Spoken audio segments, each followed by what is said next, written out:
fucking 30 degrees, freezing rain, you little fucking part-time savage with that small anterior cruciate medial fucking brain area. Fuck that shit.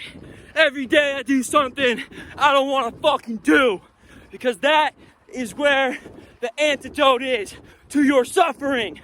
By voluntarily putting yourself into situations that you fucking hate every day, you become hard.